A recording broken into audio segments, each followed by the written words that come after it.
Violence per se has never been my bag, except personally.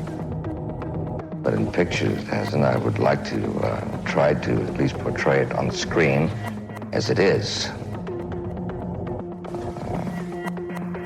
I've failed, and I've succeeded. But all those pictures you talk about basically are morality plays. I've broken a lot of fences and noses. I just do the best kind of a job I know how. But there are certain people who are filmmakers and there are certain people who are not, that's all.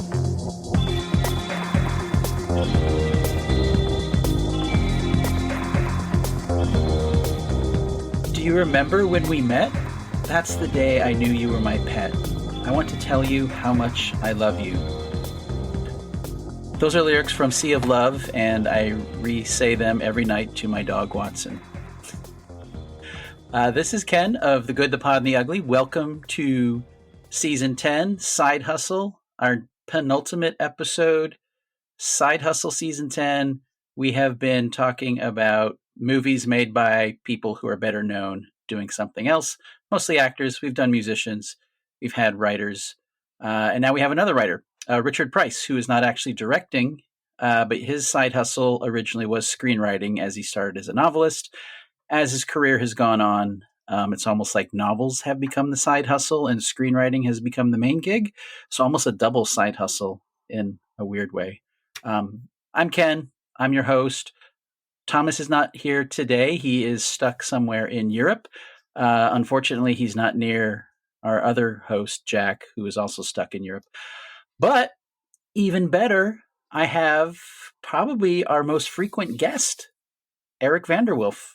Hi, Eric. Hello. How are you? Good. Eric is a screenwriter, and we're discussing a screenwriter. And one of the movies we're discussing, Sea of Love, from 1989, is something Eric goes back to quite a bit. And we had a discussion of it after I watched Sea of Love, and that's where this episode idea kind of came from. You know, Tom is going to Europe at the same time that your other host is stuck in Europe. That's like the plot to a movie, like he's going to try and smuggle him back. Oh. I'm surprised you guys didn't figure that out before he went. Like, just take the large steamer trunk with you, and he could have brought him back. Or what? You know what would be awesome is if they were both like, Jack was like texting saying, "I'm gonna go meet Thomas in Paris where I'm staying," and Thomas is like, "I'm gonna go meet Jack in Paris where he's staying," and then nothing.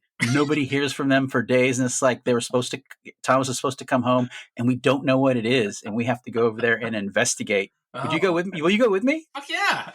All right, that's a movie right there. It's a Man on Action movie. Hell yeah! All right. So no, I'm glad to be back. For those of you who've heard me before, I have my own podcast called Blood and Popcorn. I'm on a hiatus to the beginning of the year. I mean, the Hollywood strikes just made it really hard to find anything to talk about in the horror genre for the most part. So I just said, screw it. I'm taking the rest of the year off. Because there has been some developments on one title in particular that I could definitely lead off with.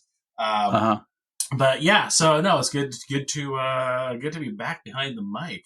So you're a screenwriter. Let me ask you this question because when the writers are on strike, it's like they're not working. Allegedly. But do they actually? I mean, I remember Christopher Nolan saying, as long as the strike is going, I am penciled down and not working on anything. And I was like, that's a bunch of bullshit, man. You're not working on anything officially, that's all. No, it's horseshit. You're just not turning anything in. So during the strike, I went ahead and completed a couple of rewrites. I was working, with a director on a project. I went ahead and did the rewrites. We just didn't turn them into the studio. So, and the same thing, like television writers, they were continuing to work on the arcs of the seasons of the shows that they work on and things like that. So everybody's working on something to some degree. They're just not turning anything in. And it's the same thing for, because the Directors Guild got their stuff wrapped up pretty quickly. So they were continuing to develop projects as much as they could. So yeah, it's, everybody's working on something. Everyone's got a strike script. Although I did hear this time that, a lot of the people who started out on strike scripts really kind of got depressed because they didn't expect the strikes to last so long, and a lot of them never got fucking done. So, so they're not really having usually after a strike, there is a boom of spec scripts that hit the market. Mm-hmm. Not as much this time. There were some, but not as much as with previous strikes. So I think this one did sort of like drain everybody's ambition this time around. It was kind of like all of the projects that came about during lockdown in 2020. Yeah. I those had very little mileage for me personally. But yeah, I think you start off with the best of intentions. I mean, the one that is in development that I'm working on right now, it was a lockdown script, but it was something that I was developing before, and so the lockdown and working from home just allowed me to like blaze right through it. And so everything as the lockdowns drug on were just rewrite. So I wasn't trying to create from whole cloth at that point. So I think I was pretty fortunate. I mean, this is a little far afield, but we are talking about a writer, Richard Price, Right. who's a novelist and a screenwriter. So I remember when I wrote a couple projects during lockdown, and one thing I told myself is I didn't want this to be thematically or literally have anything to do with COVID, because I know when this is over, there's one thing I don't want to have to remember, and that's lockdown. Yeah. So all these projects that came out in subsequent years, I was like, why would I want to revisit that? Yeah. I'm just going to miss that there was no traffic and feel depressed. Yeah, I mean, I did the same thing. I wrote, a script that just, pretended none of it ever happened, and just moving on. I know Kevin Williamson, because writer, wrote one that took place during lockdowns. A slasher film, and it was basically about the lockdowns. It's actually kind of the core of the whole story. That actually wasn't too bad. It was actually kind of fun. I think it's called Sick or something like that. It was a Peacock original, and I watched it, and so I wanted to check out the director. Actually, it wasn't too bad. There were some eye rolling moments, but it was only eye rolling, and that just reminded me of the lockdown. So I don't think it's something that I would revisit, unfortunately, because like you, it's not something I want to be reminded of. But it was, as a one-off, it was actually entertaining. So I will say that. So Richard Price, obviously, we're going to talk about the Color of Money, and then we're going to talk about Sea of Love, which is one of your favorites. It is, yes. I revisit Sea of Love often. Okay, and this is for Thomas. Thomas, I hope you're listening to this episode, but he always does what the two films have in common. So I'm going to go over a list that I compiled of what these two have in common. Obviously, both are written by Richard Price, though.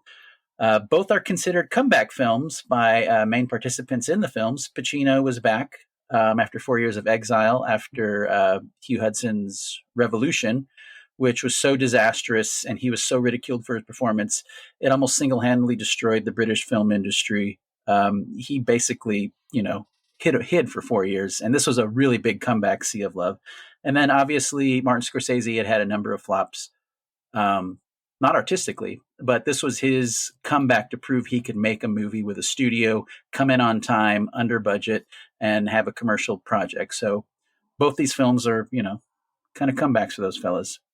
They're both chiefly about depressed middle-aged men who are stuck in a rut and how they get their grooves back.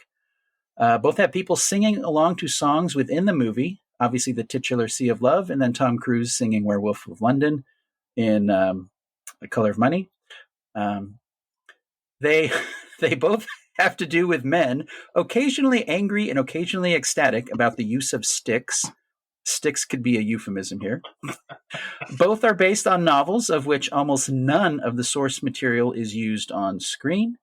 Both have soundtracks that are dated and almost enough to occasionally hinder what's on screen, but I guess they still work. Robbie Robertson, of course, Color of Money, and then Trevor Jones, and a lot of fucking saxophone for Sea of Love. Love the saxophone and Sea of Love. Both feature men going up and down on a bed.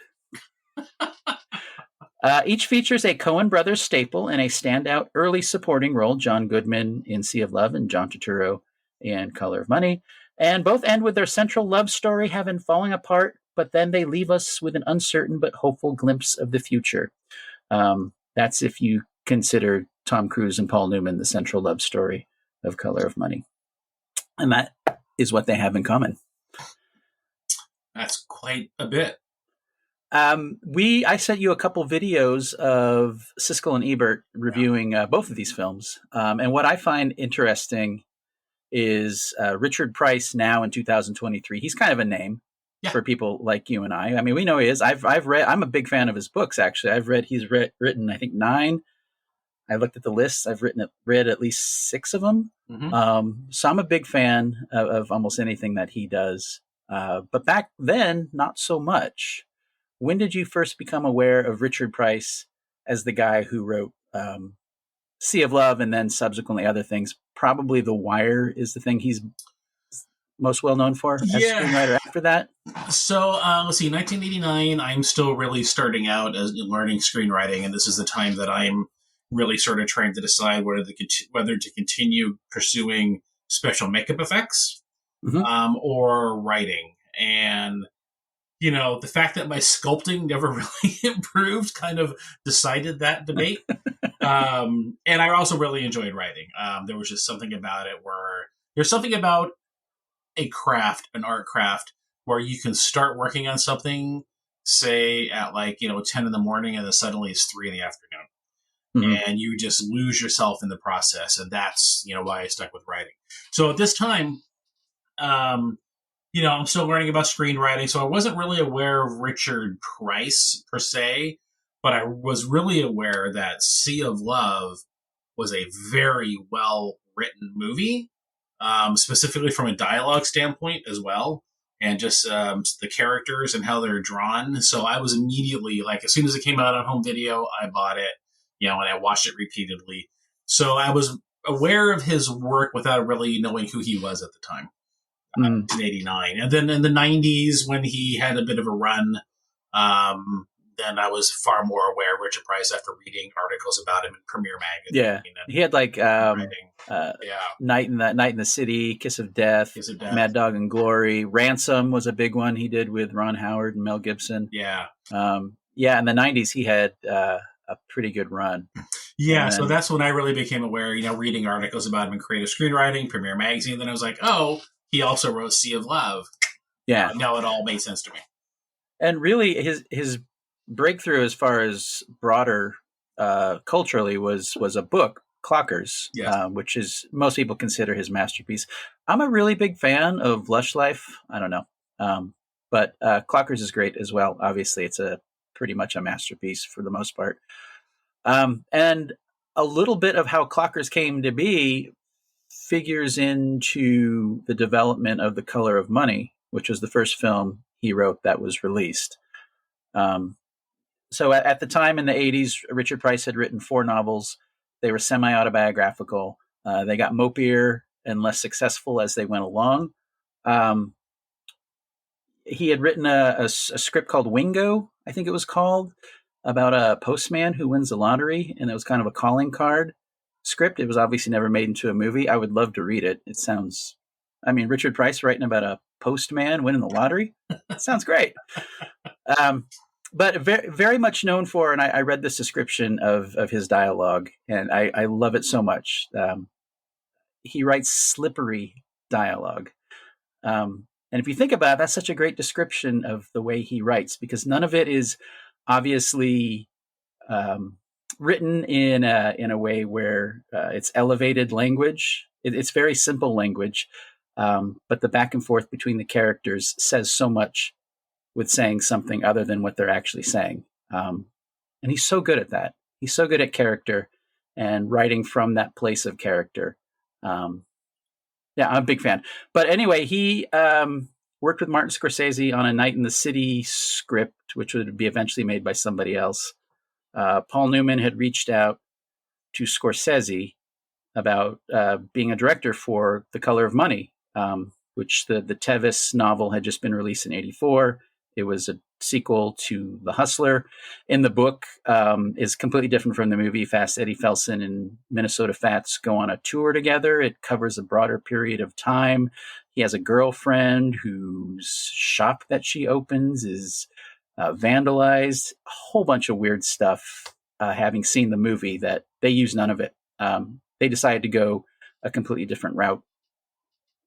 And really, at the time, Price was at a low point of not knowing how to write other than write about himself. And during the research for The Color of Money, he went to like Kentucky and Alabama for pool halls and pool tournaments and traveling pool players, almost embedded like a reporter. And a lot of that would inform his subsequent work. In fact, it's probably the most important thing that ever happened, because his working with police officers, embedding similarly with them, would result in Sea of Love and how lived in the police characters feel in that, and also would go on to inform Clockers, because he spent time in the apartment buildings that it took place. He also spent time with the police detectives working drugs. So he almost became like a reporter in a lot of ways. And he used his phrases, talent will travel. He had the talent. He just didn't know it could travel outside his own myopic, navel-gazing universe. And once he did that, I think it was a big breakthrough commercially and creatively for him. And we got Color of Money out of it. People are probably going to wonder if that's a good thing or not. I like Color of Money. I actually do. I know when it came out, it was kind of seen as like beneath Scorsese to a little bit. Yeah. And people were kind of wondering why the hell he would work with Tom Cruise. The film, I think for the most part, it's written really well. I mean, if you're going to have someone write a mainstream commercial film for you that is Top Gun in a pool hall, you'd want it to be Richard Price. So somebody who's at least going to bring a certain verisimilitude to it, where the characters can feel organic, and at least the environment or the world building feels organic, because he's really good at that. And it definitely does have that aura of Top Gun in a pool hall, that there's no escaping that, because that's how the character for Cruise is written. And it was a smart, it was smart for Tom Cruise's management and agents to put him in that movie, to pair him up with Scorsese. And Newman. Yeah, and Newman coming off of Top Gun as a production. Very smart people trying to get him diversified pretty quickly and doing other projects. And I think that also comes from, Tom learning to understand the business pretty quick, probably seeing what was happening with a lot of his friends at the time that were also in the business around his age, getting really typecast in those kind of roles, and really wanted to diversify pretty quickly and not have that happen. Yeah. And then it's weird, because it's almost like Cruise at the time is punching above his weight class by working with Scorsese. Yes. But at the time, as that Siskel and Ebert clip that I sent you, they were seeing Scorsese almost as punching down and by working with Tom Cruise. At the time, Scorsese's one for them, one for me ethos hadn't really happened until really this movie, I think. No, that's the one. And it's funny in 2023 to look at his filmography from 86 to now, to see how many movies he made, for them, like The Cape Fears, and even The Departed, which he won his fucking Oscar for, was not, a Scorsese passion project. It was one for them. And at the time in 86, Color of Money was seen like, what the fuck is he doing? Yeah. This is the guy that directed Raging Bull, and now he's making a sports movie about an old guy tutoring a young guy, and it ends with a tournament. Yeah, it was definitely a head scratcher for him to do it, because Raging Bull, critical success. What else? He has another success after Raging Bull. Well, he had King of Comedy, which is a Raging Bull, King of Comedy, and After Hours are all fucking masterpieces, but at the time nobody saw them. Yeah, so that's the thing, is that King of Comedy and After Hours, that I was thinking about when you sent me that clip, was like, well, while they are very well regarded, especially, After Hours with a broader audience, and then King of Comedy with a narrower audience, because that movie is so awkward. Well, until the Joker basically remade it with a little bit of makeup.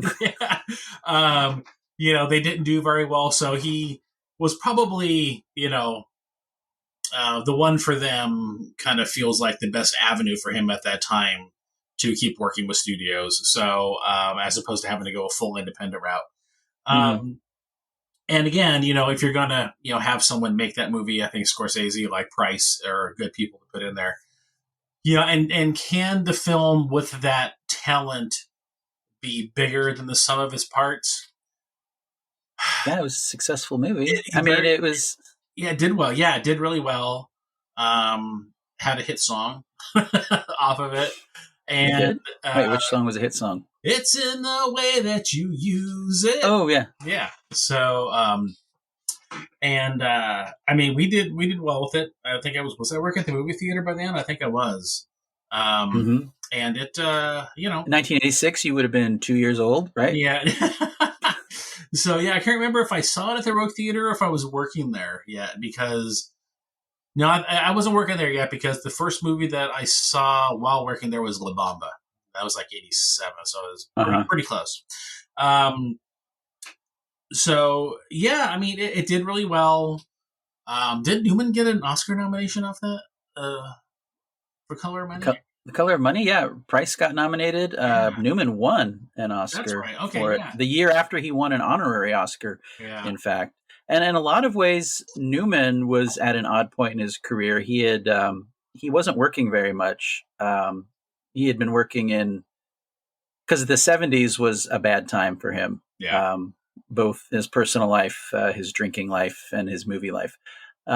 And then, after The Verdict, you kind of see him slow down quite a bit. The Verdict is my favorite Paul Newman performance. That's such a great how he didn't movie. win. Yeah. Again, another sports movie, I think, David Mamet.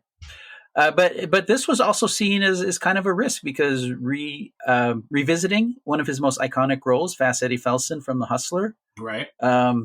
You have all these people. It's hard to think now in 2023 that it was kind of risky.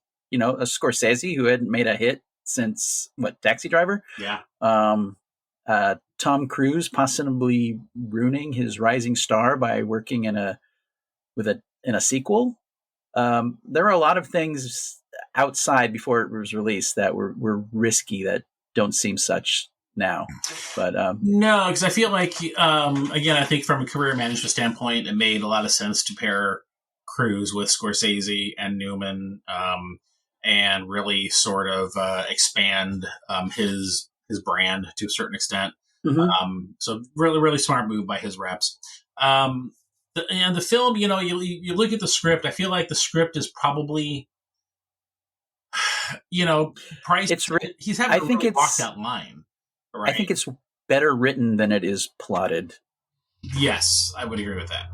I have some similar issues with Sea of Love, especially towards the end. But yeah, it. I feel like it's an enjoyable movie, but you can't help but feel like if they had really been allowed to do what they wanted to do, meaning Scorsese and Price, it probably would have been darker and probably would have been better for it.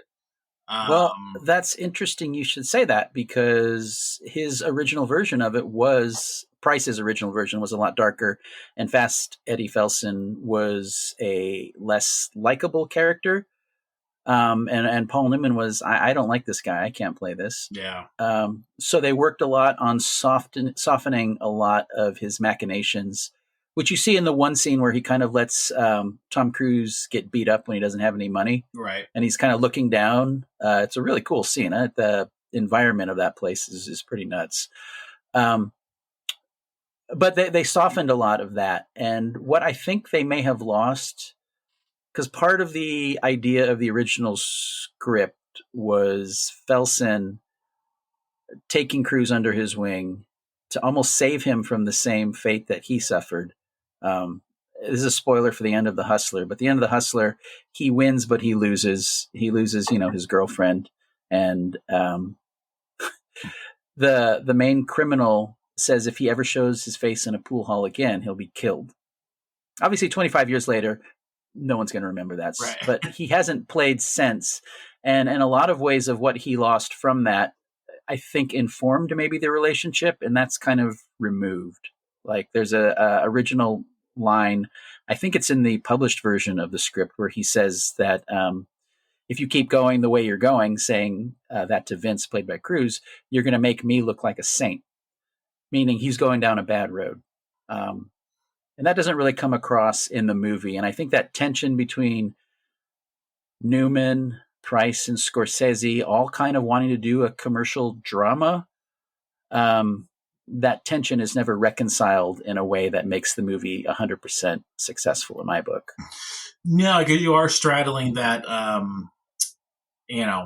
that template of a mainstream movie, because they didn't want this to be, a downer movie. They wanted to be essentially, at the end, a feel good movie, and really catering to that, that mainstream commercial audience. And I think it's very successful in doing that.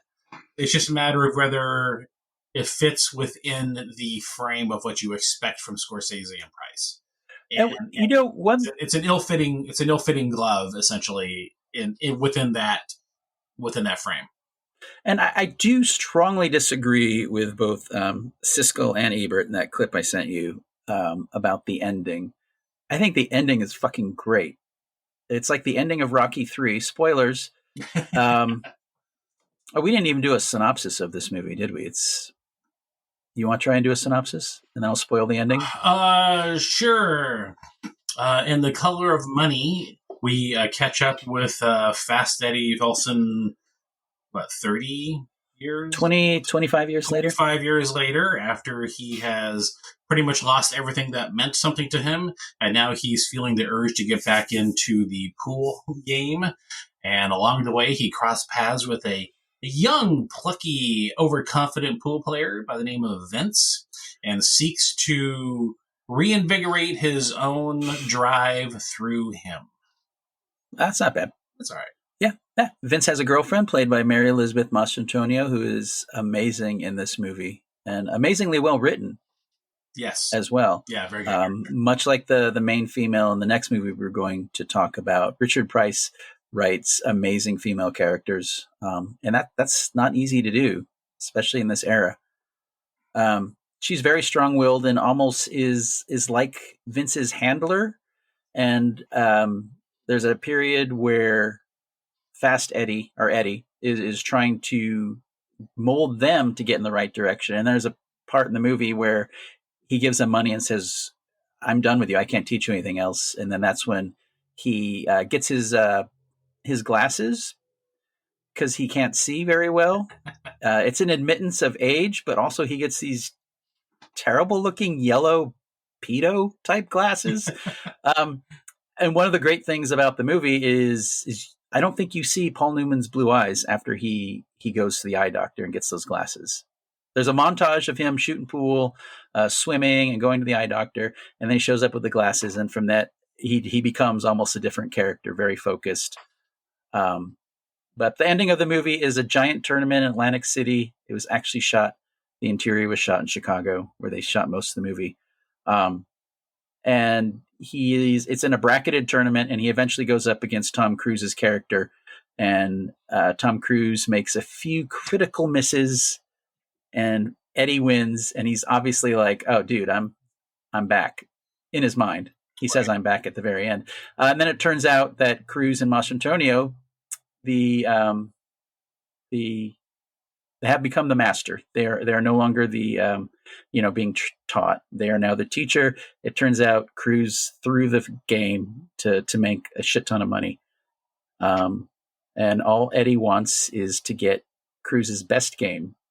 And it ends with the two of them and their two girlfriends, Mary Elizabeth Mastrantonio, and then Helen Shaver, who's also a brilliantly written side character. For as much screen time as she has, very well written character as Eddie's long-suffering bartendress girlfriend. And they rack him, and as he breaks, he says, "I'm back," and then freeze frames on him, and that's the end. We don't get to see the game. It's so good. Yeah, it's such great blue balling, and it is the Rocky III ending, right?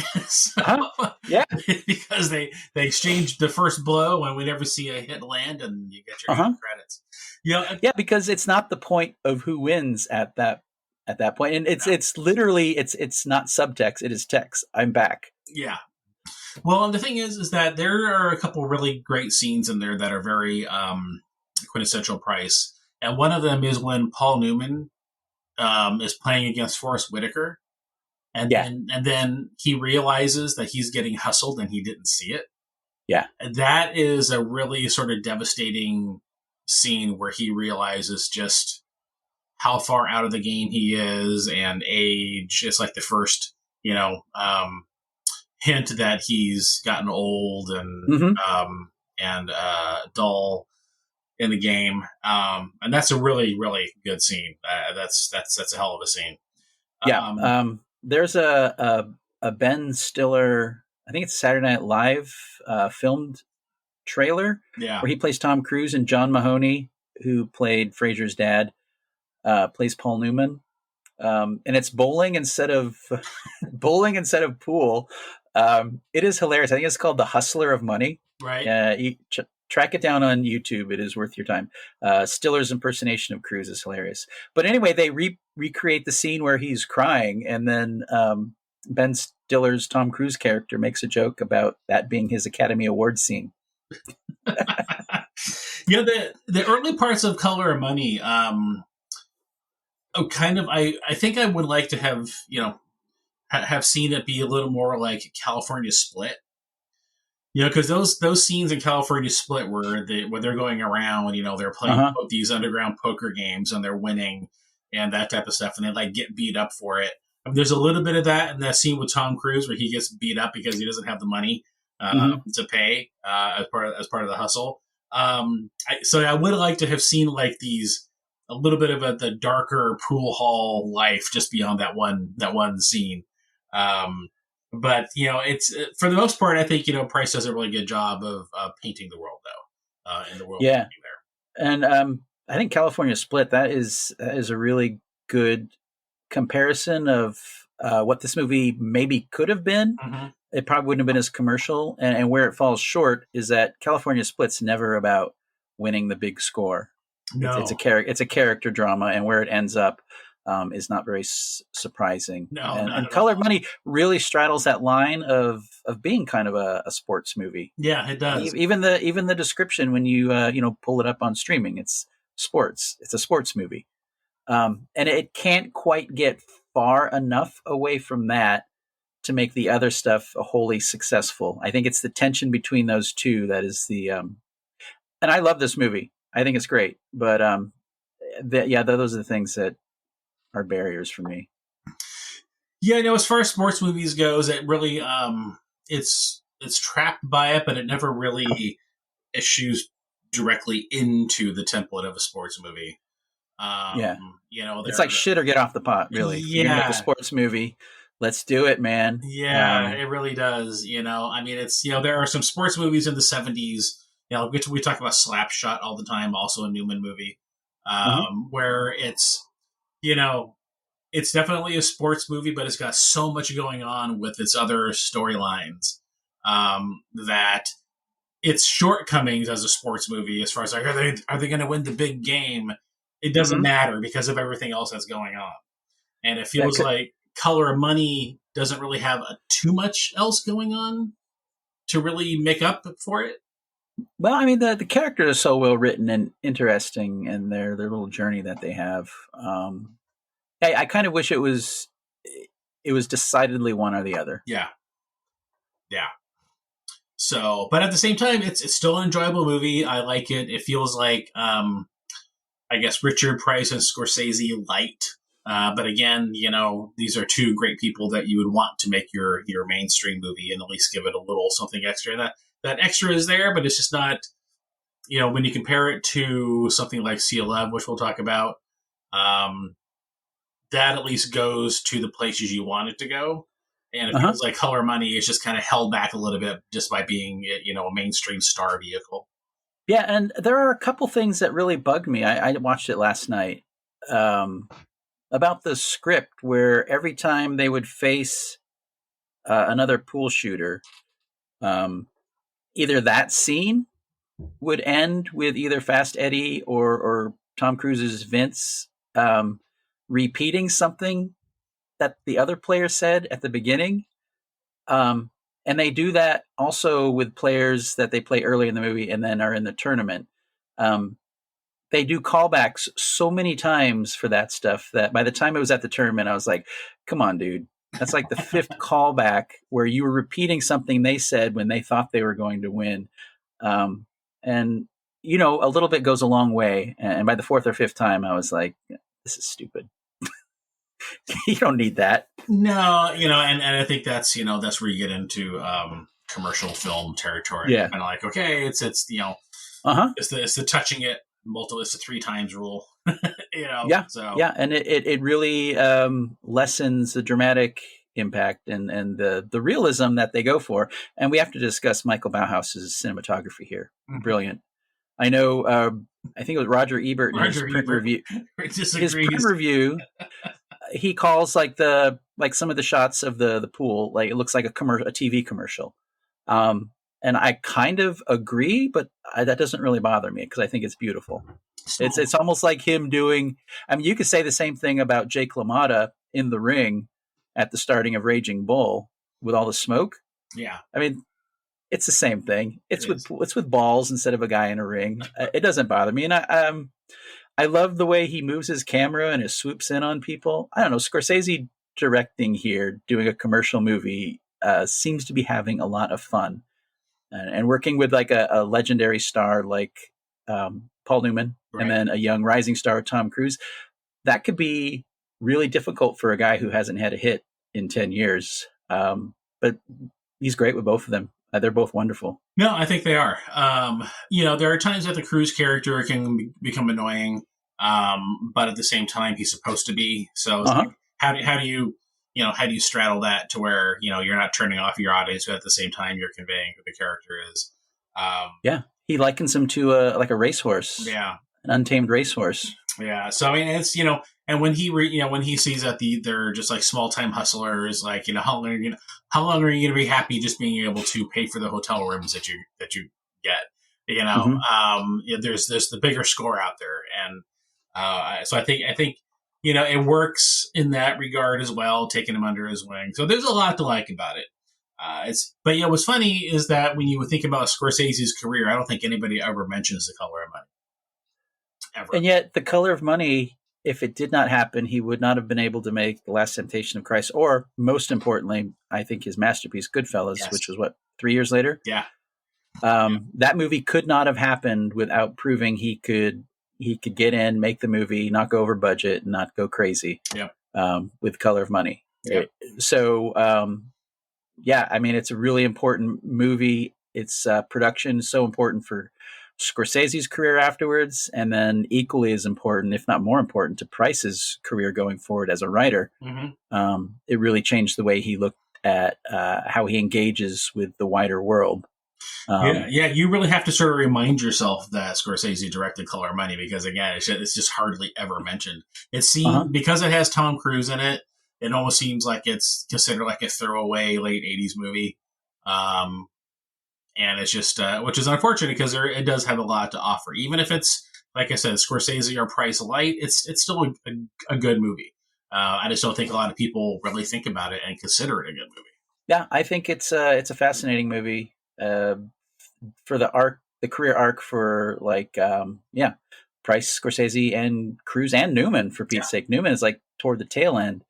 He became like, after this, he was no longer really a leading man. He was more of an elder statesman, appeared in supporting roles, a few leading roles. There's so many different crisscrossing career arcs in front of and behind the scenes. Fascinating movie. Yeah, especially behind the scenes, because this is when Cruise and Newman become really good friends, and he gets Cruise into car racing. Yeah, this is when Cruise starts doing a lot of that extracurricular stuff with getting into NASCAR and all that, and they became very good friends. So it is a pivotal movie in a lot of ways for a lot of people. So people need to, if they disregarded it or they forgot about it, they should definitely give it a revisit. It's worth it. Yeah. That's The Color of Money. Do you have anything else to add to it? So I understand Nine Ball. It's like every time I watch this movie and it's like Scorsese his own voice does the introduction Yeah. of the movie, and he's talking in that Martin Scorsese voice really fast. Yes. And this is Nine Ball. And it's like what's the phrase right before the Robbie Robertson music gets really super loud? He goes, but for some players, luck itself is an art. And then the Robbie Robertson song, just like this late 80s bluesy, is pretty awesome. And the font they use, which is a throwback to the font of The Hustler, is a great font for the credits. Hell of an opening. And I will say that I was playing pool before this movie came out, but after this movie came out, it was damn hard to get a table for a long time. Mm-hmm. If you're going to your local pool hall, suddenly people you've never seen, in your hangout before, where they're playing pool, you're like, what the hell? So they're all trying to play 9-ball badly. Yep. All right. So it'll sound like we're back in a second, but actually going to take a little break. I have to go get some water. I'll be back in a few. I have to go get rid of some water. All right. Don't touch anything. You're welcome. Well, if you're going to on the computer. God damn it! I left my water in the kitchen. Hang on. All right. Let's talk a little. So after Color of Money and some of the other scripts that would later get made, like Night in the City, Richard Price would become an in-demand script doctor. As I said, slippery dialogue. Yeah, he became go-to for like dialogue punch-ups on major studio films. One of the films he worked on, and none of what he did, I believe, remains, is Rain Man. And he had a terrible experience on it. And it informed Sea of Love because it was originally written for Dustin Hoffman. That's who they had in mind. And that changed. And they moved away from that. And one of the reasons was he had such a bad experience working on early version of Rain Man. Sea of Love, I don't understand. It was first envisioned as an adaptation of, I think, his third novel, Ladies' Man, which is one of his self-autobiographical novels of kind of a nebbish loser whose life gets worse and worse in New York City with drugs and prostitutes and S&M.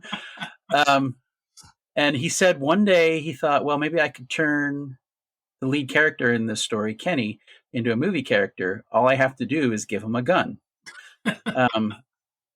I mean, what remains of Sea of Love has nothing to do with that book, but in some places it still says Sea of Love is based on the book Ladies' Man by Richard Price.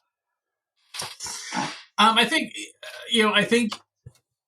if I understand the plot of Ladies' Man, it's really just the foundational aspect of that. In a city where you were surrounded by thousands of people, you can feel absolutely alone. Yeah, I think you're exactly right. Yeah. That's one of the books I have not read of his, so I cannot confirm. Maybe I'll have to check it out. Sea of Love, 1989, directed by Harold, what's his name? Is it Becker? Becker? Yeah. What do we know about Harold Becker? Harold Becker. He's not somebody who I followed very well. I mean, he just, I don't know. Let's see. He made, I think, I have his filmography up. The Onion Field, The Black Marble, Taps with Tom Cruise, Vision Quest. I think you're a big fan of Vision Quest. Yeah, that's the one that I was trying to remember. Yeah, Vision Quest. Actually, I love Vision Quest. I just watched that for family movie night a couple months ago. It holds up. Yeah, I mean, he's kind of a mid-level director. Back in the 1980s and 70s, children, there used to be directors who were hired not to have a vision, but to kind of film the script in the world of the script and translating onto film without being too fussy. He is one of those directors. We don't really have those anymore, do we? Yeah. So you're talking about journeyman directors. Yeah. So when we were talking about this the other day, I said, as much as great as the Richard Price script is for Sea of Love, it's actually directed really well as well, in that Sidney Lumet style. So Sidney Lumet, because you mentioned The Verdict with Paul Newman earlier. Lumet was a guy who understood that first of all, the script needs to be ready to go. You're not going to be able to do a lot of this rewriting on set BS. The script has to be solid and ready to go. And you solve a majority of your challenges as a director through casting. And then you show up and you let the professionals that you've hired do their job. And, if you have some things you want them to do in particular, you have a conversation about it. But there's nothing like highly stylized about a Sidney Lumet directed movie. It's like, what's going to best capture the scene? What are the best angles to do that? Great. Take 3. We're done. Let's move on. Which is the way Clint kind of directs. There's not a lot of, huge visual swings that he does. He does, some great, some great stuff, and he captures things well, but, you're not getting like Sam Raimi type stuff here, right? You're not getting the wild camera work. And that's the way that, Becker shot. We just captured everything and used the best angles and the best shots in the final editing that gets the best performance, and boom, move on. So it's actually directed really well. You just don't get in the way of the story. I guess he has really aided. Well, Sidney Lumet obviously came from TV. We talked about Lumet a lot when we did John Frankenheimer. Those guys during those live TV days, I mean, they had to get to the heart of the story and figure it out because it was going to be on live TV. Right. But Ronnie Taylor, the cinematographer of Sea of Love, worked as second unit and additional photography for a lot of great movies. Not a name I'm familiar with, but one of the strong points of this movie, Becker also started as a photographer, is how great this film is shot. The shadows, fantastic. When he's looking in the hallway, when the lights are out, that's some top tier stuff. Oh, it is. Yeah. So I guess we should probably do the plot, the synopsis of Sea of Love. Of Sea of Love. Yeah. You got this one right. I think I do.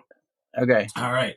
Al Pacino is a detective in New York City who is out to catch a killer who may be a female killing men that she meets through the singles ads.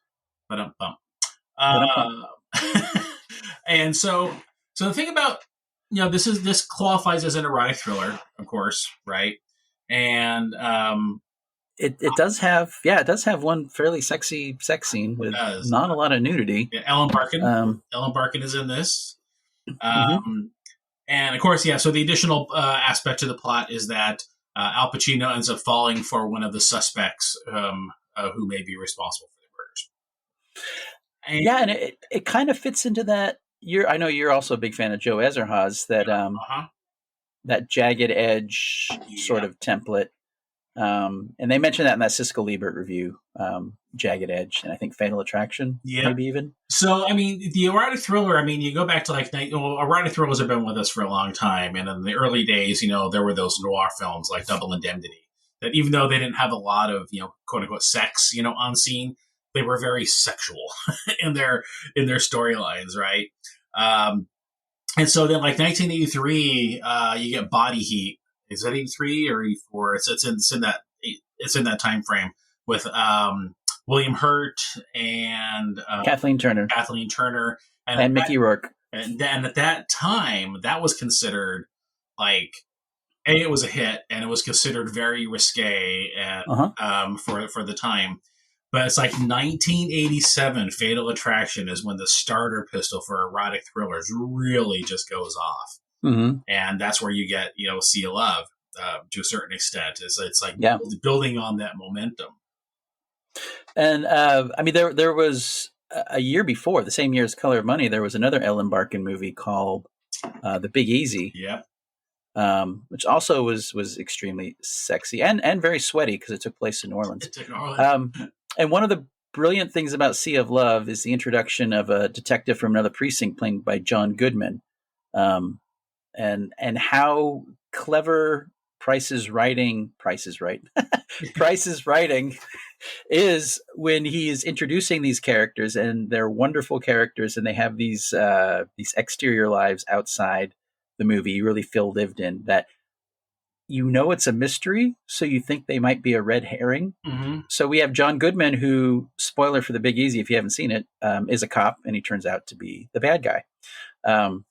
So he has, for moviegoers, I've seen that before. And then Richard Jenkins as the guy who is now married to Pacino's ex-wife. Jenkins has turned into one of the best character actors around Oh, since yeah. the 80s. But you kind of think when you're watching this is that he could be the killer.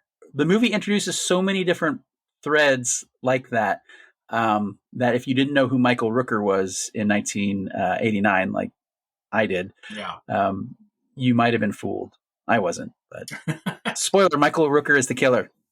Well, the thing is that since this is about price, I mean, diving into the writing, Yeah, the dialogue is just so organic to the mm-hmm. characters that they're also speaking shorthand, but it's not such inside the game shorthand that it's still like you talked about when John Goodman's character is introduced and he meets Al Pacino for the first time. Uh-huh. And, he comes in and says, hey, I heard from a friend of mine that you caught a case similar to mine, face down taxpayer, back 2 bullets in the back of the head. Uh-huh. Boom. It's just like right in it, just like right Yep. in it. It feels organic. These are 2 guys talking shop, and, and it just fills out the world so perfectly. Like you immediately buy these characters. Yeah, and this is when you find in his career that he researching with cops. I mean, that really defined the most popular part of Price's career, both in novels and in TV and movies. Writing about police, he gets the language right. He gets the depression right, the drinking. Yeah. We've seen all of that before in characters, but I don't think we've ever seen it done in like you said, an organic way where Pacino's character feels so sad and lived in. Right. You never question it. It never feels like Al Pacino playing a cop. It never feels like guys dressing up and playing cop. No. I mean, it's, the way that he walks through this movie, it's clearly, it comes off of that. This is his life. And, it's not a great life. It's not a fun life, but somebody's got to do it. And it's a job, and and again, he portrays like this loneliness so well. And what's interesting is that Goodman is a great counterbalance to that, because Goodman, he's got a wife, he's got a kid, his daughter's getting married. He's kind of like a little more lighthearted and jolly, but not in that annoying jolly John Goodman way. It's actually kind of contained here really well. Yeah. And so he's a great counterbalance to Pacino's character, and it works out really, really well. And you really you kind of want to hang out with these guys to a certain extent. And there's a lot of stuff with them hanging out. There's I think it's when they're trying to figure out the poem, and they're all sitting around drinking. It's none of it feels forced. Even when William Hickey pipes in with the poem Pacino's mom wrote from when they were teenagers. Mm-hmm. It's so well written that you believe it. And there are things like Al Pacino. I didn't notice it until I watched this movie twice this week. First time just for fun, and then we decided to do this, so I watched it, and I watched half of it at the gym at 1.25 speed, which actually works really well. Yeah. Don't hate me. And the sadness of Pacino not having a family, not having any kids. You're not told it, but there are some looks he has where it weighs on him. Particularly the guy at the starting, one of the best openings, the Yankees, Meet the Yankees. Right. And then the guy comes late with his kid, and it's just Grand Theft Auto. So he lets him go after showing him his badge. And the guy says, "Thanks, man." And then one of the great lines, and Pacino doesn't overplay it like Clint Eastwood. He says, "Catch you later." Now we talked about this the other day. I said that's actually, a save the cat scene before it became a thing, right? Is that showing that the character, even though he's a cop, he's also a human. What I love about it, especially the second time, is that it also sets up. It's kind of it's something that they actually did in real life, but the kind of kooky way of getting all these guys who have outstanding warrants. They come to a Meet the Yankees banquet, and then they're going to be taken to a game, and it turns out it's run by the cops, and they all get arrested, etc. That when Pacino has the idea to set up putting an ad in the paper, if you hadn't had that opening scene, I don't know if the idea would have landed as well. But we're already in this world where, well, that's how they do it. So they're going to do something slightly unorthodox to catch this killer. So it works on so many levels, the save the cat level, and also setting up the world of the movie where that's what he does. That's why he's a good cop. Yeah, I think it's outside the box. And actually, I really love that scene where he's talking with his lieutenant, that he knows that the guy, John Mackey, is the first victim that he comes across, was killed by a first-time date. He's like, how do you know? And he's like, it's the records, right? It's like, you pull out to show this girl you're sentimental, and so you collect, she's going to be impressed at the fact that you kept these records all these years, and you only do that for a first date because once you know somebody, who gives a shit? Yeah. It is such a cynical scene, but also it's kind of like, okay, yeah, I get that. Yeah. So it also shows like how good of a cop he is, because he's like, yeah, you only pull out sentimental shit on the first date. Yeah. After you've been dating for a while, who fuck cares? Yep. So that accomplishes two things, and it's a great scene. And when there are a number of scenes that actually demonstrate without being obvious, like how good of a cop he is and just understanding the world that he lives in. It's all very organic. And I feel like, and the thing that carries this movie though is the characters and Richard Price's script, because the plot overall, it's there, but it's not really, it doesn't feel like the driving force of the movie. It's the reason the movie exists, but it doesn't feel like there's anything too compelling going on there. Yeah, it's one of those things where it's clearly more interested in Pacino's character and Barkin's character, almost like these two broken people finding each other. I think he's more interested in Pacino going through a midlife crisis, and what that looks like and what that feels like amidst this case, and how it kind of juices him up. But there's some really great. One of my favorite bits of the writing here is when she finds out about the dating scam where they were putting ads in the paper to try and attract who they thought the killer might be, a female who responded.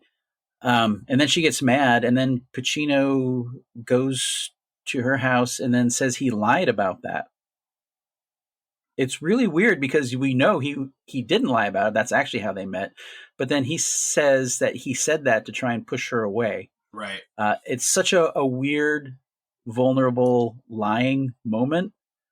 And I don't think a lesser writer would maybe have gone for that, because it makes you kind of not like him because he's lying to her.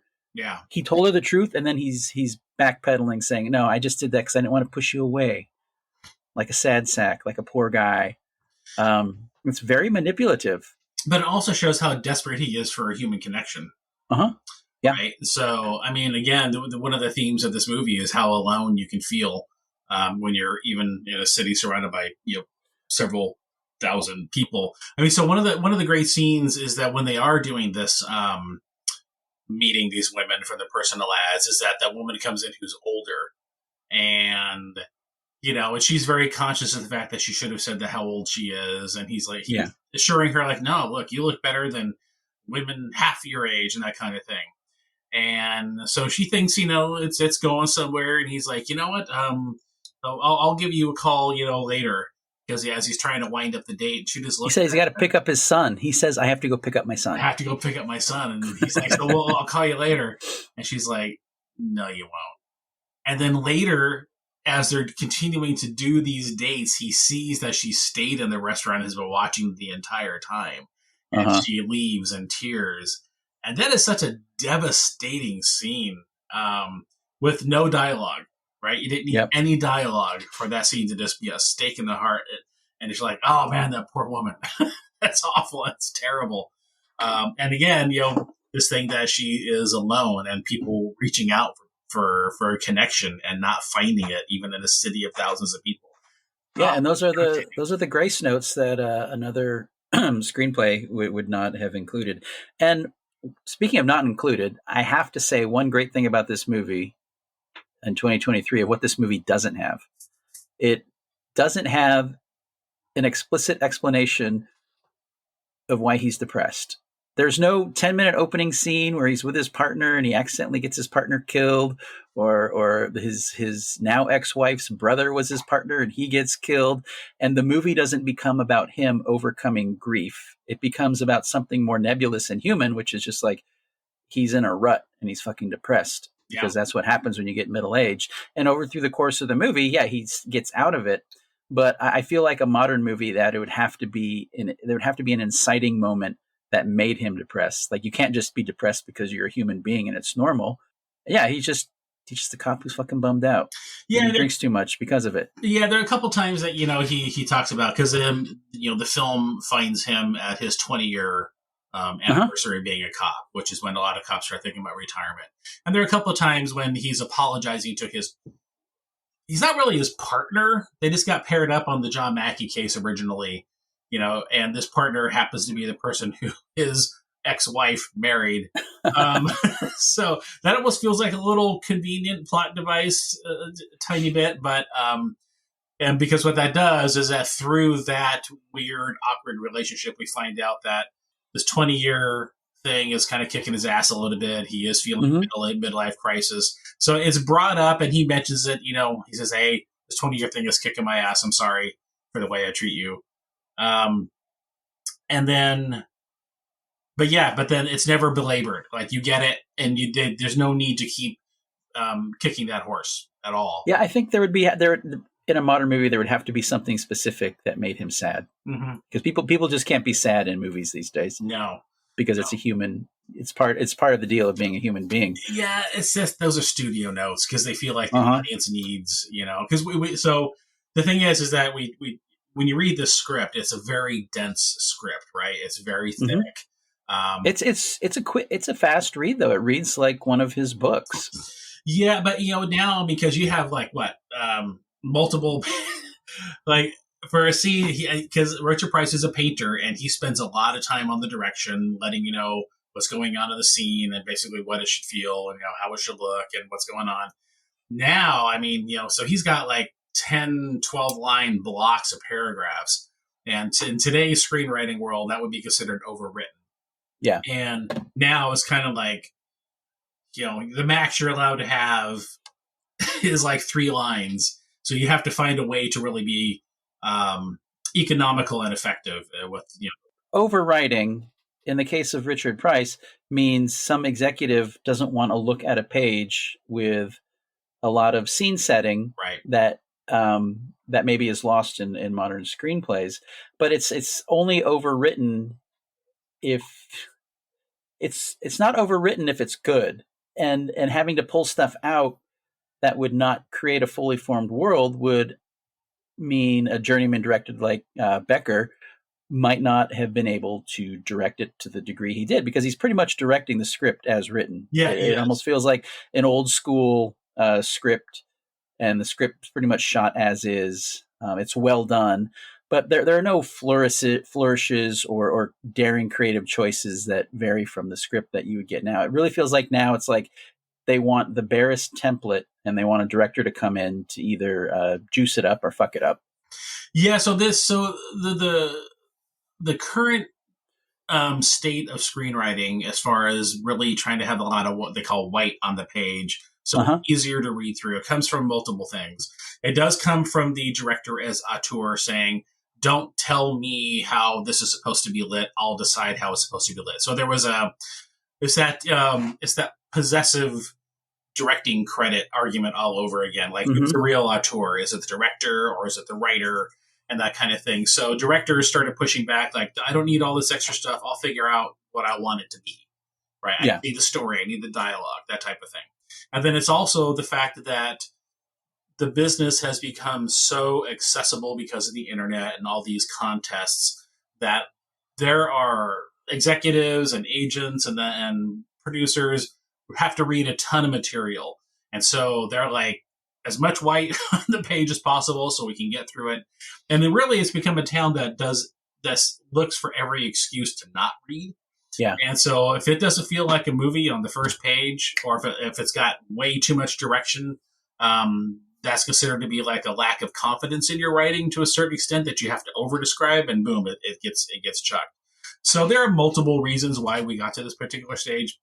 But at the same time, it does feel like that scripts that I read like are so thin that, you know, I'm not really getting a sense of your world. You're giving me the dialogue, you're giving me the character, but I'm not really feeling like you're world building very much. Whereas you read Sea of Love, man, you get it from the get-go. For sure. And every scene is painted incredibly well, is constructed really well, in all that direction and all that description. And there's no mistaking what you should be feeling or what lens you should be viewing this world through. Yeah, well said. So I mean, and that being said, that you look at the script overall, I kind of feel like this is an interesting time period because you have Sea of Love, which feels very very real, very organic, and then you get into like Homicide: Life on the Street and get into the David Simon stuff, and then which eventually brings us to The Wire. Yeah. So this was a really great time, I think, for eschewing that Miami Vice kind of cop, the 70s and 80s kind of depiction of cops. And then you get into this period where they're really depicted as real people. And I think that's, you get into this period where it's just some really top quality crime writing. And again, David Simon was a guy who also was embedded with the cops. Was it the Baltimore Sun that he was working for? And he writes that book Homicide, and then then Barry Levinson makes the television show out of it. Barry Levinson also directed Rain Man. Imagine that. It all comes together. So this movie really, the research and the embedding with the police really supercharged a lot of what Richard Price saw as what he could do with the novel. And it really led to, there is a sequence in the Sea of Love script where they go to the projects because they're looking for the kid that Michael Rooker sends them. And it's not in the movie. I think there's a deleted scene. I didn't get to watch it. Maybe it's on the DVD you have. But really all of that led to him, writing Clockers, which is his quote unquote great American novel, and informed the rest of his career. He even had a TV show, that Rookie TV show with CBS that was a disaster. Yeah. He hated it. He hated almost every minute of it in the early 2000s. Then he continued writing, books like Samaritan, Freedom Land. I think Freedom Land was made into a movie with Samuel L. Jackson, who has a cameo at the starting of Sea of Love. Yep. And then he gets on that Murderer's Row of The Wire with Simon Pelicanos, Dennis Lehane, and Richard Price along with some ex-cops and some other journalists. And then from there, he's continued to write movies. Wrote Lush Life, and then he wrote a book with a pseudonym, but it's like Richard Price writing as on the cover, so it's not really a pseudonym. I don't know if he thought he was slumming because it was like a thriller about a cop. It's called The Whites, and it's pretty good. I enjoyed that one. And he did the Outsider TV show based on the Stephen King novel, which is remarkably well written and features a main character dealing with the death of a child. So he's dealing with grief through the course of the story. My favorite. Yes. That is another one, I don't know if you watched it or not, that has trouble reconciling how good the characters are written in the drama part and the escalating series of supernatural stuff, which, like all Stephen King stories, it has a stupid ending. Right. But his work is great. Also, The Night Of is fucking fantastic. Night Of is really good. Yeah, that is one that he wrote that he was writing for Gandolfini, and then Gandolfini passed away, and then they got Turturro. Steve Zalian, I think, directed almost all the episodes. Also a writer who has a penchant for lots of shadows, so big fan there. It would have been interesting to see Gandolfini in the Turturro role. Oh, it would have been amazing. Yeah. Gandolfini was the best. Yeah, I mean, to see him not be that Tony Soprano character, because that role was written for, a do-gooder, type character coming to the rescue as an attorney. And, that would have been really interesting to see Gandolfini sort of dial back into something like that. Yeah. That's unfortunate that he passed before he got to take that on. Turturro nails it, though. I mean, Turturro is great in the role. So that's nothing against Turturro at all. But I just would have been interesting to see Gandolfini do a very different type of role than what he had been doing. Yeah. Lots of great character stuff in there.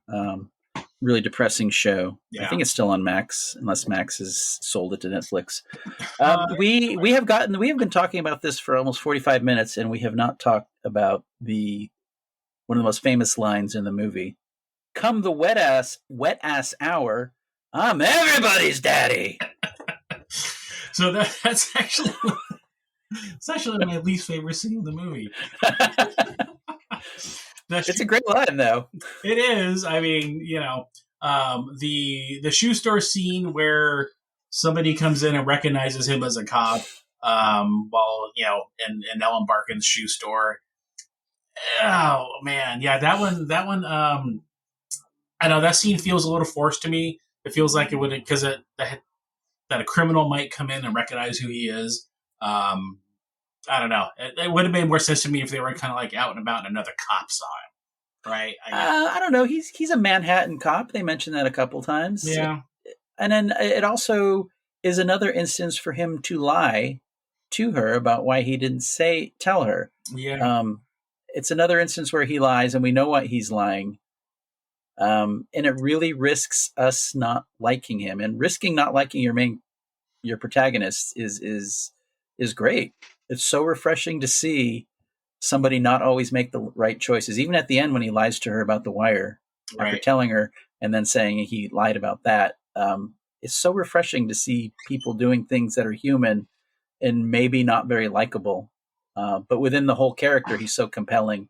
And Pacino, really, after being gone for almost half a decade, really nailed this, and really set off, that great part of his career, the late 80s through the mid 2000s, where he was no longer necessarily a leading man. This might be one of his last sexy leading men roles. Yeah, the 90s would be great for Pacino.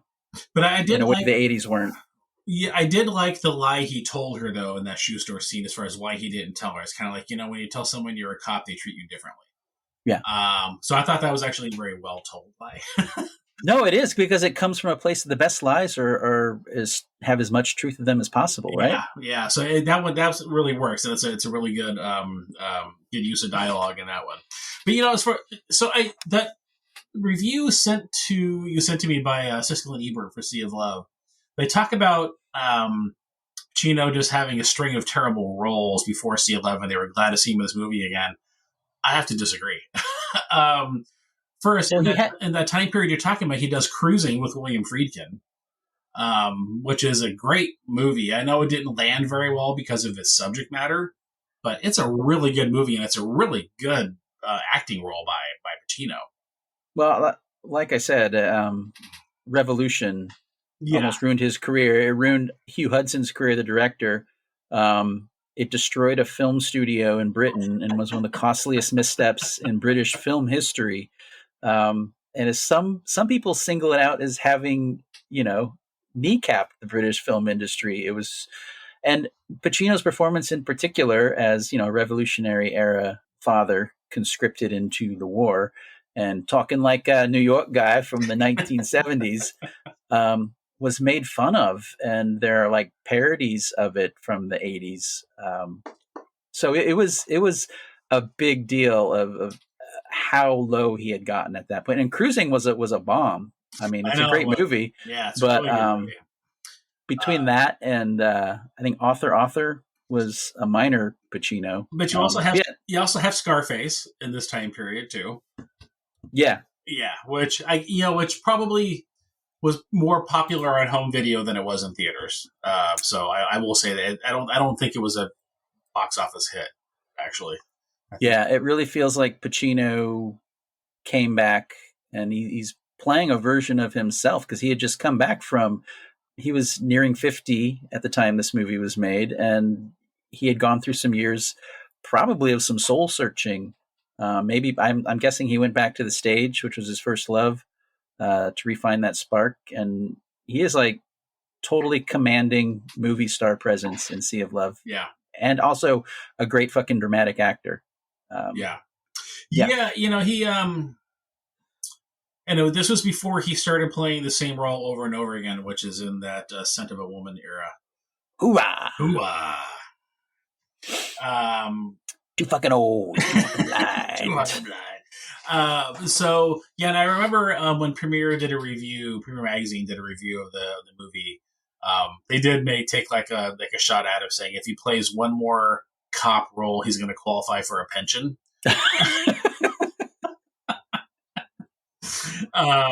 So it did like, you know, kind of take a look at him, like he's returning to familiar territory to restore his career. What was the obvious, you know, dig. But yeah, I don't even remember Revolution at all. I have never seen it, but reading up on Sea of Love and reading some reviews on Letterboxd for Revolution, I kind of want to see it now. It sounds like an edible movie. Donald Sutherland, I guess, plays a sadistic British general with a mole, a huge mole on his face. He does an accent. I guess the whole thing is just an atonal disaster. Sounds amazing. Yeah, I may have to do a double feature of Heaven's Gate and Revolution. Well, Revolution is often referred to as England's Heaven's Gate. Because, you know, same way Heaven's Gate destroyed a studio. Yeah. A career. Revolution did the same thing. And it's weird, nobody ever talks about it because nobody saw the goddamn thing. Heaven's Gate, they wrote a book about it, so it's still infamous. But Revolution is kind of just gone away. Just gone. Uh-huh. Yeah, I have no memory of that movie whatsoever. In fact, when I was looking back as far as like what was going on during that time period, I'm like, I don't remember this damn movie. What is it? Author is the other one. Like, I have a vague memory of Author. Yeah, never saw it, but I do remember it was like on that Cinemax HBO cycle, like at 11 o'clock at night, or during the middle of the day when no one's watching. So yeah, I do have a memory of that one. So have you seen any of the deleted features? I guess there's one where Lorraine Bracco plays his ex-wife, Denise. Yeah, so there is a disc that does have some deleted scenes. I don't remember if the Lorraine Bracco one scene is on there, but there is a longer scene with Michael Hickey, his father, where he's William Hickey. William Hickey, the guy who plays his father, and it's at night that they're all drinking with the cops and his dad, and he gives him the idea of using his mom's poem to attract a killer. There's a longer scene of that, and where he's talking about his mother and that type of thing, and fondly, and that goes on for a little longer. I think there's also some stuff with the shoe store scene, some extra stuff with him and Ellen Barkin, but I do not remember if the disc that I have has the Lorraine Bracco. But I have heard about that. Okay, well, check it out. But yeah, it's worth checking out, especially the stuff with Hickey. It's actually pretty good. But I get why you cut it. It doesn't really move the story forward. But at the same time, I think this movie is really good as far as like balancing that. Because there's a bunch of character stuff that doesn't necessarily move the story forward, but it's great stuff that moves the world building forward and the character forward. But it's not really plot centric. And yeah, I mean, we don't necessarily need John Goodman's wedding that Pacino goes to, but it's such a great scene. And another one bites the dust being played at the wedding. That's pretty funny. So this does a really good job of balancing a lot of that out. It moves at a pretty good clip, actually, for as much character building as they do. Yeah, he's clearly more interested in the characters' actual lives than putting them through the motions of the thriller stuff. And I think that not unlike the last movie we just talked about, I think that the tension between how good everything is written and kind of the the solution to the murder mystery, it's pretty silly. Yeah. That whole ending sequence with Michael Rooker, it's really perfunctory at best.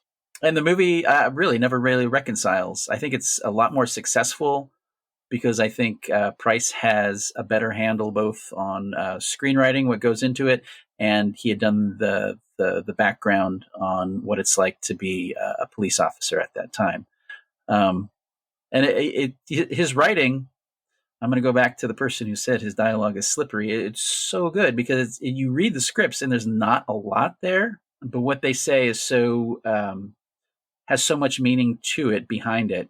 But it really sounds so conversational. It never feels forced or arched, you know? No, nothing ever feels forced. And even the, the stuff that gets, well, and that's, yeah, as they're talking about the case, it feels completely organic. Nothing feels forced. Like, I have to get this line of dialogue in there to move the story forward. There's none of that whatsoever. And, so Joe Bob Briggs, when he's, got a movie on, Last Drive-In, and the movie feels a little sluggish, he says, like, this is the part of the movie where the plot gets in the way of the story. And I feel like, this movie doesn't ever make that mistake. It's like the plot is the reason the movie exists, and the plot is just serving as a frame for us to watch these characters go, live their very depressing fucking lives. Yeah. No, and that's what makes it such a surprisingly, meaty movie. Like you think of a thriller like a Jagged Edge or something. And it's a fun movie. It's a nachos movie. It's a popcorn movie. Yeah. A lot of Sea of Love, despite the trappings of the silly thriller plot. I mean, it really feels like there's some weight there. Yeah. Yeah. Like when he talks to the doorman, and the doorman, he asks the doorman, "Is it any other cops been here?" He says, "Yeah, but nobody of weight." Right. And then they have that little back and forth, and then he says, "I've got weight," or I am of weight," establishing him being nice to the person. And then Jenkins is like, "Why you do that? Why do you do that?" Yeah, it's great. It's like, what? Wait, what? You won the job? Yeah. No, so that's one of the reasons why, I kept revisiting this movie when I bought it on home video when it was released. So I saw it in the theaters, and then did you get it on a 8-track VHS? What'd you buy? What was the first copy you had? I got it on their VHS. And it was because of the dialogue and and how Richard Price was laying out the story and making it feel genuine and real. So I would always go back to it. Like, how did Richard Price do this? And I was like, oh, well, yeah, that makes a lot of sense. It's almost, and this is actually one of the things that kind of went a little sideways for me, is that I got more interested when I was writing in some of the side characters that fill out the world, and you forget, and you kind of forget to really develop your main character. And because I was always more interested, like you said, the doorman, John Goodman's character versus Al Pacino's character, and that type of stuff. But you go back and you learn the dialogue from watching a film like that. You learn how to make it crisp and lean yet real. And so yeah, I would always revisit it to sort of educate myself on how to really tell a story and make it real. And so yeah, it's still one that I go back to quite a bit. Awesome. Yeah, I'm glad that Netflix put it on their program. Speaking of, our sponsor this week is Netflix. Thank you, Netflix. So I actually own the DVD, and then there was one night after some drinking, I'm laying in bed. I'm like, oh, I really want to watch Sea of Love, but I don't want to go down. And Wait, do I want to hear the rest of the story? So I was just like, you know what? Screw it. And I bought it on Amazon for like $9. So it's in my permanent Amazon queue. It's the first one I bought. It's not permanent. It's just a license. Yes. If Amazon ever goes away, you will no longer own it. This is true. This is why you are a master of physical media, right? Yep, over 2,000. Eric has an amazing collection of movies. Yep. In his basement. I have over 2,000 movies, which does include some of the B horror movie sets that have like 100 movies in them. But yeah, Like, if you're looking for old school Charles Bronson, I got Mr. Majestic on the original Warner Brothers press. So, oh, those, all their DVD boxes look kind of the same. yeah. Yeah, I remember those. I have some of those. I got the Eastwood ones that are in those. So Every Which Way But Loose, I got that one in there. I don't have Any Which Way You Can. I think I'm okay without. Oh. It's interesting because I think it was Guillermo del Toro the other day talked about that. It was in relation to Warner Brothers shit canning some movies and not releasing them and taking the tax write off, and he was talking about streaming and things like that, and that you really should still own physical movies, and everyone kind of has a responsibility to be, I guess, a librarian and buy movies, because there are movies that may not ever appear on streaming that you may that there's a lot that I bought in the early days of having a DVD player that have never shown up on streaming. So, so I'm glad I own a lot of those, just because I feel like I'm doing a service. Yeah, I feel like that. You're right. I feel like sometimes I go to a hardware store and I need one specific thing and they never have it. Ever. Despite the hardware store being filled with thousands and thousands of different things. Sometimes when I want a specific movie, it's not available anywhere. And it's not like I have weird, obscure taste. No. But yeah, so physical media. Also, our sponsor this week is the big physical media complex. Go out and buy some DVDs for Christmas. Oh, like Vinegar Syndrome, Severin, all those guys. Well, I mean, that's, and then, so there's two things that happen. Either you go to look up a title and it's not available, or it's a movie that you saw as available that was part of your subscription, and then you search for it by title and suddenly you can only rent it. Yeah. I think that is a scam. Yep. Especially with, I'm sorry, Amazon, I use you a lot, but at the same time, I know you're fucking people because. But at the same time, you use me more, Bagels. Quit fucking me, buddy. Yeah. It's like, so there was, I can't remember what it was, but there was a movie like, oh, cool, they got that movie. I'm going to put it in my list and I'm going to watch it some other time. And then I finally go to watch it like a month later and suddenly I got to pay $9. Like, really? That's exactly why as soon as I saw Sea of Love, it was like the next day, I was like, Andy, we're watching this. Because I know if I didn't, it would be gone. It's the same thing. Yeah. So that is why I buy movies. A lot of them. Yep. Just because it's, that way. And there may be some movies that, I've owned for like 20 years and I haven't pulled it back out. But I just know that the one day that I've thought, oh man, I really want to go back and watch Telephone with Charles Bronson. And his wife, right? Yes. What's her name? Jill Eikenberry or Eichenberg, isn't that? No, Jill something. Okay. Yeah. Yeah. So Jill Bronson. Jill Bronson. So so people are always wondering, like when Eastwood started doing a lot of those canon films, and it's like, well, because she got sick, she had cancer, and he was trying to take care of her. So, but I do got a lot of those. I appreciate the Charles Bronson canon film era. I don't think Richard Price ever wrote a Charles Bronson, but no, that would have been a little far afield. Yeah, that would have been a good pairing. Yeah, so, I mean, but yeah, you look at Price. I mean, definitely, I think one of our great American authors. And as far as screenwriting goes, he's definitely like a go-to guy that I think if people are trying to learn screenwriting, you want to pick up Sea of Love, give that a watch. Definitely Color Money to see how he would handle a mainstream movie and bring a certain amount to it. And of course, his Wire episodes are just great. So yeah, definitely one of a kind and somebody that people should definitely learn from. Yeah, I mean, he's only written like 9 books, something like that. Yeah. Yeah.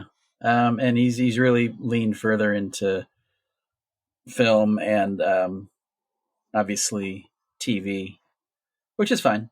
Yeah, he's done a lot of work with formerly known as HBO, and they tend to let the writers write. Yeah, they did. They still will. It's just going to be a different business dynamic. I mean, they're I know it's popular for people to hit on Zaslav and the things that he's doing, and there's rebranding HBO Max into Max. Who knows if that's going to pay off? I get what they're doing. You get to have The Wire next to Dr. Pimple Popper. Yeah, so degrading the brand. Yeah, I'm still I get what he's doing. I just don't know if it was the thing that needed to be done.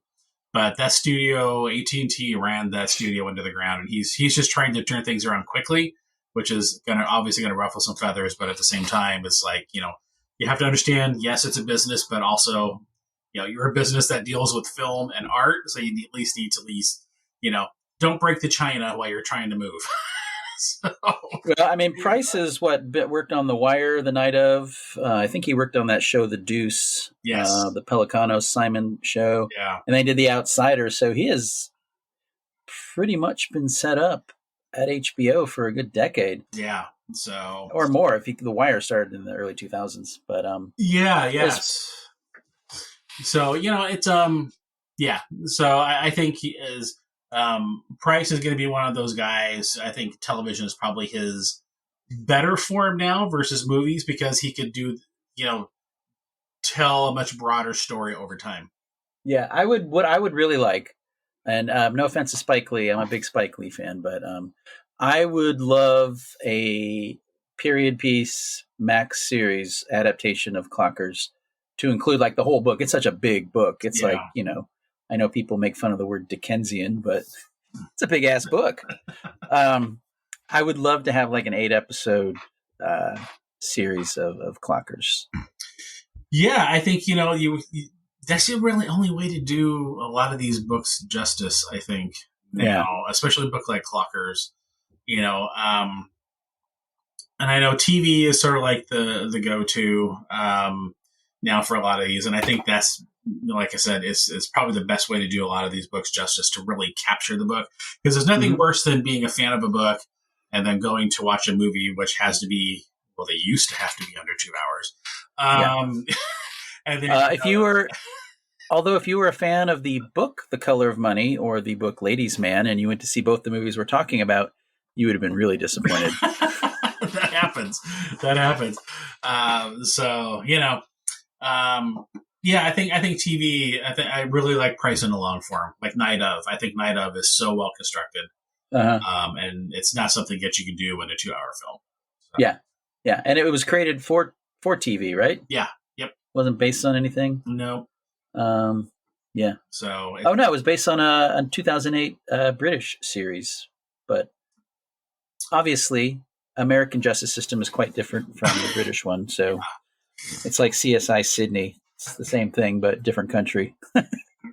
So I like form. I like Price on television now. Yeah. I've been doing so much Price stuff this week. I'm kind of thinking of picking up one of his books that I haven't read, giving it a spin. Maybe I'll do that. I picked up Freedom Land, and I remember I started reading it, but I don't remember if I ever finished it. That's some of his books, some of his endings, so I love him as a writer, the way he writes, the simple way he writes, but the way he is so invested in capturing different characters from different social stratas. But when the plot stuff comes in, like the mystery stuff, not a huge fan. And I think that's probably where Freedom Land falls apart for me is the ending. Again, it's like, his writing is so good that stuff always feels like, really? Do we need that? I don't know. Kind of like Sea of Love. Sea of Love is a pretty good template for his books. Yeah, like we talked about. The plot is really secondary to everything else going on in that movie, aren't those the best movies? It's like the plot is, the reason the movie exists, but when you just lose yourself in the characters, it's sort of like the plot of The Godfather. It's all really compelling stuff, but you really just want to hang out with those characters for 2 hours. Hey, man, The Godfather 2 is one of my favorite movies of all time. I still have no idea what the fuck it's about. I know Cuba comes up and Lake Tahoe gets shot up. Other than that, I've seen it like 10 times. I still have no idea what it's about. And you don't care. I don't know.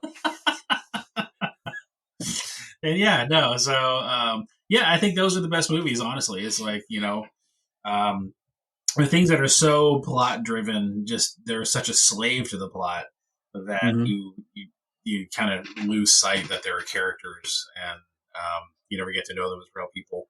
So striking that balance is really, really hard, and that's why the best writers who can do it, are the ones who have long-lasting careers and are on the short list when they need a dialogue punch-up in a script. Like Price was for a long time. Yep.